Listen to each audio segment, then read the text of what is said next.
중국이 3년 만에 경제 재개방에 나섰죠. 올해 중국 정부의 강한 부양 의지에 외국인의 대규모 자금 유입도 확인이 되는 중입니다.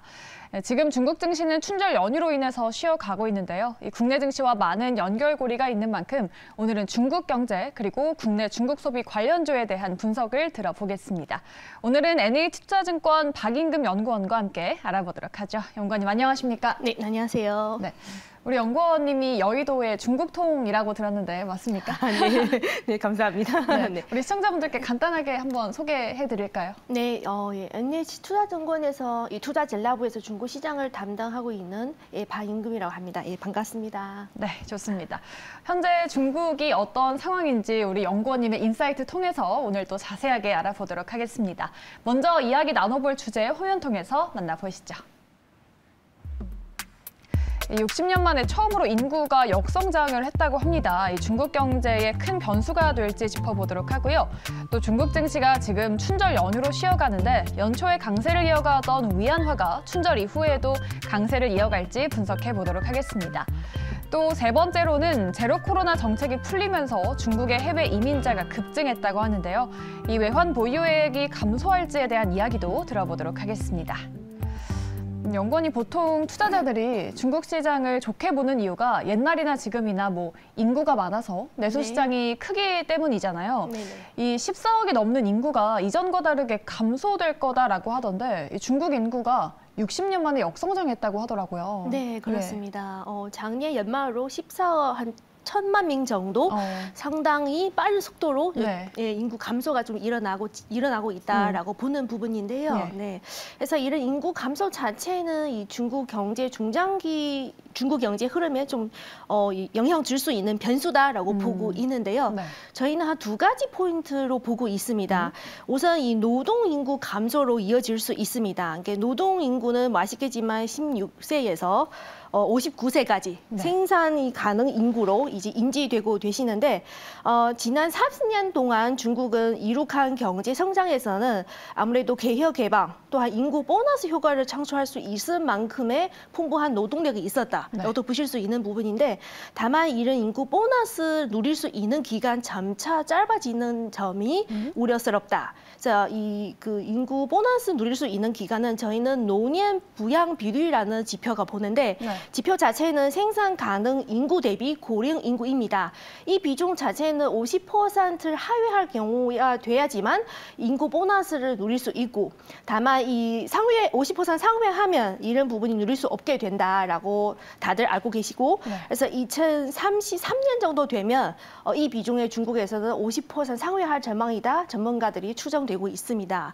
즉 현재부터는 10년 동안 인구 보너스까지 누릴 수 있고 그 이후에는 쉽지 않다는 문제점이 제공되고 있고 그래서 이 경제 성장성이 있어서는 저하되는 요인이다라고 보는 부분이고 두 번째로는 이 부동산 시장이 또 연관될 수 있을 것 같아요. 아시겠지만 부동산 시장이 전체 중국 GDP에서 여러 가지 밸류 체인 합쳐서 한 30% 정도 차지하는데 인구 감소로 주택 수요의 증가도 둔화될 수밖에 없는 구조이거든요. 그래서 부동산 시장은 현재 한 고점 통과 중이라고 판단되고 있고 일본과 90년대과 같이 점차 구조 조정 중이다라고 판단하고 있습니다. 그래서 이런 부동산 시장의 고점 통과 역시 중국 중장기 성장에 있어서는 상당히 좀 하락 요인이다라고 판단하고 있습니다. 네.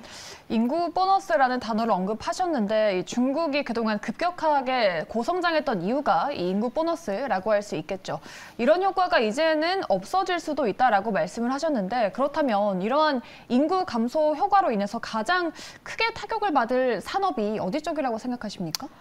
중장기적으로는 당연히 내수 소비로 될 수 있겠고 여러 가지는 출산율 저하 때문에 아기 용품이나 이런 소비재가 좀 영향받지 않을까 생각되고 중장기적으로는 부동산 영향도 미칠 수 있으니까 부동산 밸류 체인에도 영향 미칠 수 있다는 거고 그래서 전반적인 경제 흐름이 있어서는 영향 다 방면에서 받을 수 있는 이런 요인이다라고 판단이 되고 있습니다. 네, 중국의 인구 감소로 인해서 단기적으로는 내수 소비 그리고 중장기적으로는 부동산 쪽에 조금 영향을 미칠 수 있을 것이다라고 말씀을 해주셨습니다. 이 중국 리오프닝에 대한 기대감이 최근에 계속 이어지면서 이 위안화가 연초에 강세를 보이고 네, 있죠. 그렇습니다. 또 이 중국의 인민은행이 시중의 유동성을 공급을 하면서 좀 금융시장이 안정될 거다라는 기대감도 위안화 강세 분위기를 좀 지지를 하고 있는 것 같습니다. 네. 이러한 분위기가 춘제 이후에도 계속해서 이어질 거라고 보십니까? 네, 올해는 저희가 기본적으로 예상하는 시나리오는 위안화 강세 흐름이다라고 보고 있습니다. 그래서 연초 이후에 춘절 전까지 제가 계산해 보니까 위안화 환율이 한 2.6% 절상된 상태입니다. 그래서 이게 달러 약세에 따른 위안화 강세로 볼 수 있는 부분이 있고 또한 수급 차원에서는 두 가지 이슈가 있었습니다. 우선 연초에 러시아의 중국 우방국이죠. 러시아 국부 펀드에서는 위안화 자산 비중을 30%에서 2배, 60% 늘릴 수 있다 얘기하고 있는 상황이고 또한 춘절 전에는 이거 중국 안에 있는 기업들이 여러 가지 성과급이나 지급하기 위해서 달러에서 위안화로 환전하는 수요가 급증하는 시기거든요. 그래서 이런 수급 차원에서도 위안화에 대한 수요가 증가하는 시기고 따라서 위안화 강세 가파르게 갔고 달러 약세 가파르게 갔고 춘절 이후에는 이 달러 이 약세에 조금 숨 고르기 구간이 있지 않을까라고 판단되고 따라서 위안화도 마찬가지로 위안화 강세도 숨 고르기 구간이 좀 있을 수 있다. 다만 중장기적으로 내년 한 해로 올해 죄송합니다. 올해 한 해로 봤을 때는 위안화 강세 흐름이 유효하다. 이 경기 펀더멘털 개선에 따른 위안화 강세도 있겠지만 외국인 자금 유입 등등 여러 가지 이슈가 있을 수 있겠습니다. 기본적으로 위안화가 상승 추세인 건 맞지만 춘절 이전에 위안화 수요가 급증했던 부분이 춘절 이후에는 어느 정도 영향이 줄어들 것이다라고 분석을 해주셨습니다. 제가 또 최근에 흥미로운 기사를 하나 봤었는데 네. 이 중국 갑부들 중에 해외로 이민하는 사람이 급증하고 있다고 합니다. 아무래도 시진핑 주석의 다 함께 잘 살자라는 기조에 불만을 품고 있었는데 이제 제로 코로나가 풀리니까 해외로 나간다고 하던데요. 사실 작년부터 이미 부유층들이 이민을 택했다고 하던데요. 네. 저도 사실 이 기사 보고 찾아봤거든요. 근데 중국 안에서 이 확인할 수 있는 데이터를 말씀드리면 2019년에는 1,073만 명 이민자가 있었습니다. 그래서 즉 2020년 전이니까 코로나 전에도 이민자가 상당히 있었다는 거고 그래서 이 코로나 기간이 준비하기 쉽지는 않겠고 그래서 그때는 오히려 부유층들이 이민 고려했었다면 코로나 3년 동안 영향으로 중산층들이 이민 고려하고 있다는 이런 설문조사 비중이 높아지는 건 사실입니다. 다만 또 부유층과 다르게 이게 중산층의 이민 좀 쉽지 않을 수 있다는 상황이다라고 생각되는데요. 우선 절차 과정도 시간 필요하고 또한 중국은 이 외환관리법이나 이 자금 유출이 규제되고 있잖아요. 외환 환전 또한 자금 유출 자체는 어느 정도 규모로 규제하고 있기 때문에 이런 부분이 사실 순조롭게 이어질 수 없다는 점이 아무래도 이런 이민 외신에서는 이렇게 보도되고 있지만 실제적으로 잘 이루어지지 않을까라는 생각도 듭니다. 네. 그렇죠. 코로나 이전에도 이민하려는 사람들이 많았고 지금도 많지만 실제적으로 이 자금 유출 규제 때문에 쉽지만은 않은 환경이다. 따라서 외환 보유의 감소 영향은 크지 않을 것이다 라고 정리를 해볼 수 있겠습니다. 이렇게 중국 위안화 전반적인 중국 상황에 대해서 짚어봤으니까요. 이 리오프닝이 시작되고 난 이후 경제 전망 그리고 인플레이션에 대한 이야기도 들어보도록 하겠습니다. 두 번째 주제도 만나보시죠. 중국 위안화 초과 저축, 보복 소비로 이어질지에 대한 이야기 들어보도록 하고요. 또 중국의 리오프닝 이야기가 나오면서 이 국내의 중국 소비주가 높은 상승세를 기록했는데 춘절 이후에도 상승 랠리를 이어갈 수 있을지에 대해서도 들어보도록 하겠습니다. 최근에 중국 소비를 둘러싼 핵심 화두는 초과 저축입니다. 작년에 가계의 초과 저축 규모가 최소 6조 위안으로 추정이 된다고 하던데 이게 1,100조 원이 넘는 규모라고 하더라고요. 정말 어마어마한 규모인데 그렇습니다. 이 코로나 이후에 가계 저축이 커진 이후 다르게 말하면 지출이 줄어든 이유가 일단 뭘까요? 그렇죠. 저희는 추정해 보기에는 일단은 이 가계의 처분 소득이 증가율이 둔화되었지만 그래도 늘어나는 부분이 있고 예. 또 한 가지는 이 마이너스 되는 부분이 소비성 지출이 줄었습니다. 돈 나가지 못해서 못 쓰는 소비도 네. 있겠지만 또한 뭐 미래에 대한 우려감 때문에 나는 저축해야겠다 이런 부분이 있고요. 또 한 가지 마이너스 되는 두 번째 부분이 투자성 소비가 줄었습니다. 이런 부분이 아마 가계와 연결시키면 대부분 부동산에 좀 투자하지 않기 때문에 그래서 네. 결론적으로 가계의 예금이 사상 최고치를 경신하면서 초과 저축이 최소 한 6조 원 정도 추정되고 있다라는 결론을 낼 수 있었습니다. 그렇죠. 중국의 청년들도 이제 욜로족이 많이 사라졌다라고 또 하더라고요. 뭐 중국 말고도 한국이나 대만 같은 주요 아시아 사례를 보면은 리오프닝 조치가 된 이후에 2, 3개월 정도 시차를 두고 소비가 회복이 됐다고 하더라고요. 중국도 이제 리오프닝이 되면은 초과 저축이 된 게 보복 소비로 연결되지 않을까 싶은데요. 어떻게 보십니까? 네, 저희는 그렇게 판단하고 있습니다. 총 3가지 이유가 있는데요. 우선 초과 저축 얘기하면 가장 먼저 생각드는 부분이 미국입니다. 그래서 미국도 코로나 이후에는 이 초과 저축하는 부분이 상당히 오랫동안 키워드 됐었던 상황이고 코로나 직후에 미국 GDP 대비 초과 저축 비중이 한 16.7%까지 올라왔었거든요. 근데 중국은 현재 한 6조 원 정도 추정되면 GDP 대비 3.5%고 다만 이 8조 원까지 추정되는 기관도 있기 때문에 한 5.6%에서 죄송합니다. 5.6%에서 한 7%까지는 이런 중국 GDP 대비 초과 저축이 있을 수 있다. 그래서 비중으로 봤을 때는 미국과 좀 차이가 있겠지만 규모 자체로 봤을 때는 적지 않은 규모다라고 보는 부분이고 두 번째 이유는 이 가계의 예금에 있어서 예금 잔액 기준으로 봤을 때는 대부분 1년 이하 만기 상품에 좀 예금되고 있는 상황이고 5년 이상 중장기 상품에는 한 0.1%밖에 차지하고 있지 않습니다. 그래서 결론적으로는 이런 예금 상품 해지한다고 해도 그만큼 이자 손실이 크지 않다는 점이 아마 소비로 이어질 수 있지 않을까라는 부분이고 마지막으로 중국의 소비 부양 정책도 2분기 후반부터 효과 있을 수 있다 저희는 생각하고 있습니다.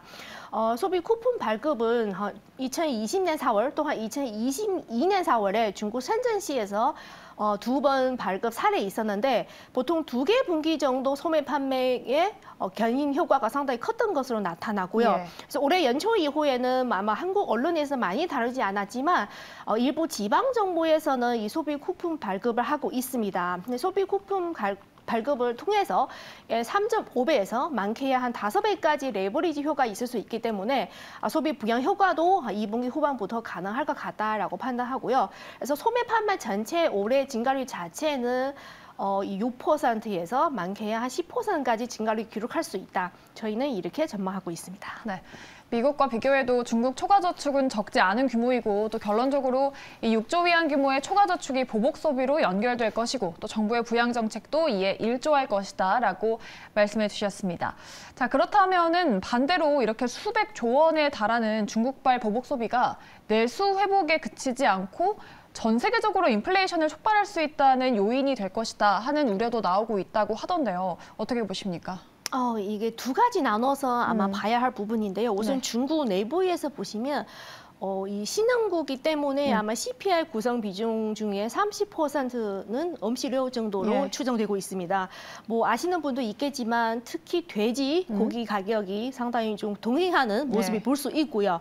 그래서 이런 부분을 봤을 때는 그러면 돼지고기 가격이 좀 중요할 텐데 우선 암돼지의 공급이 좀 늘어나고 있는 구조이기 때문에 돼지고기 가격이 급격하게 상승하기는 쉽지 않은 구조이고 그래서 이런 부분이 CPI 상승 압력이 크지 않다. 그래서 내년에 아마 서비스 소비의 이 회복 때문에 CPI는 고점 한 2.7%까지 올라갈 수 있는데 다만 중국 정부의 목표한 이 물가는 3%이거든요. 그거보다는 낮기 때문에 통화 정책이나 여러 가지 정책 결정이 있어서 큰 요인은 아니라고 생각되고 두 번째로 미국과 좀 많이 비교합니다. 미국도 이 코로나 이후에 인플레이션 우려가 상당히 상당히 문제됐었고, 근데 미국과 다른 부분이 우선 미국의 노동력의 공급 부족 상황이 좀 이어질 수 있었는데 중국은 그렇지 않다는 거고, 뭐 아시겠지만 이 실업률 자체도 높고 여러 가지 공급이 좀 충분한 상태이고, 또 한 가지는 이 미국이 리오프닝 했었던 시기는 이 수입 물가에 대한 압력이 상당히 커졌는데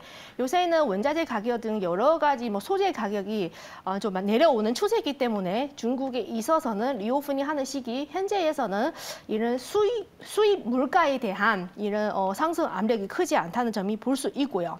그러면 세 번째로 이 글로벌 차원에서 만약에 말씀드리면 중국 리오프닝은 글로벌 유가의 상승 압력을 좀 견인할 수 있다. 특히 하반기부터는 이런 가능성이 높아지는 점이고요.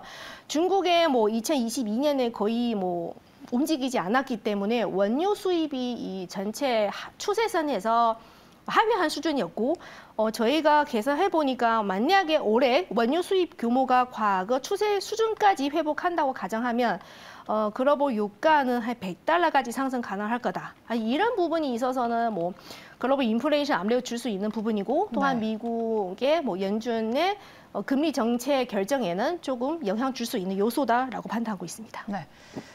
미국과 다르게 중국의 리오프닝은 수입 물가에 가하는 압력이 크지 않다. 다만 원유 수입 규모가 회복한다면 유가는 $100까지 다시 반등할 수도 있다라고 말씀을 해주셨습니다. 자, 마지막으로 우리 투자자분들께 제일 중요한 거는 뭐 관련주들이 상승을 할지에 대한 부분인 것 같습니다. 뭐 중국의 리오프닝에 대한 언급이 나오면서부터 상승을 보이던 중국 소비주가 이 춘제 연휴 이후에 더욱더 탄력을 받을 수 있을까요?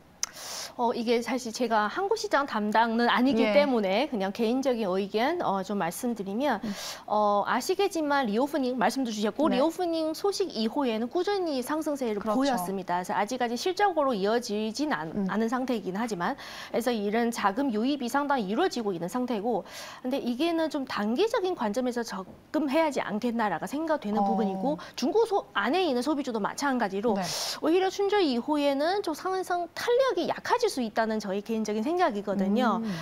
이런 부분이는 오히려 저희 하우스에서 보는 부분이 중국 이 리오프닝 수혜주는 단기적인 이런 뭐 소비주도 있을 수 있겠지만 소외받고 있는 철강나 화학 관련 소재 업종이 좀 유리할 수 있다라고 판단하고 있는 상황입니다. 뭐 제로 코로나 정책으로 인해서 중국의 이런 제조 시설 가동이 제한되었고, 그럼 건설 인프라도 제대로 되지 않은 부분이 있었습니다. 만약에 2월 후반부터 이 여러 가지 공장 가동이 재개되면서 정상화 가는 과정에서 이런 소비가 회복된다면 철강과 이 화학 제품 수요 증가가 제품 가격 상승으로 이어질 수 있고요.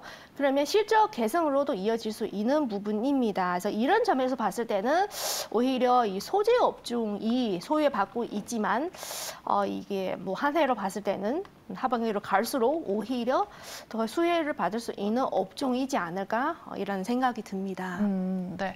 요즘 중국 소비주에 대한 관심 많이 가지시는데요. 리오프닝 이후에 소비주들은 단기 관점으로 보고 이 철강이나 화학 같은 소재 업종을 눈여겨보자라고 해주셨습니다. 또 리오프닝 중에 하나죠. 호텔신라의 실적이 방금 나왔습니다.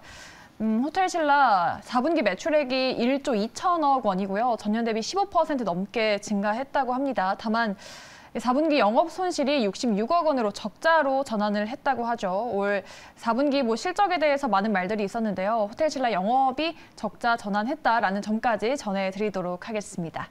자, 이렇게 오늘 여의도의 중국 통과 함께 중국의 전반적인 경제 이슈에 대해서 짚어봤고요. 오늘 NH투자증권의 박인금 연구원과 함께했습니다. 오늘 자세한 말씀 고맙습니다. 감사합니다.